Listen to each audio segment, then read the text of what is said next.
તો બીજી તરફ પોરબંદરના વટાણા ગામે રહેતા એક આધેડ પર એક શખ્સે મજૂરી કામના મન દુઃખને લઈને લાકડી વડે હુમલો કર્યો હતો। આ હુમલામાં ઈજાગ્રસ્ત બનેલા આધેડને સારવાર માટે ભાવસીજી હોસ્પિટલમાં ખસેડવામાં આવ્યા હતા।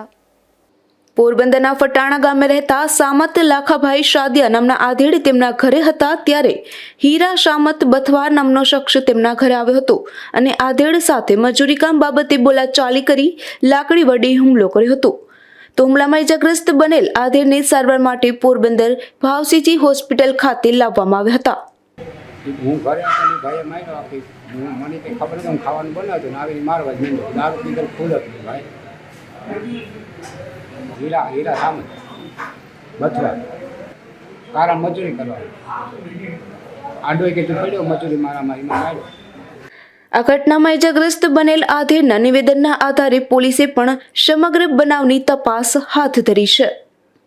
અશોક થાનકી, ગુજરાત ન્યૂઝ, પોરબંદર।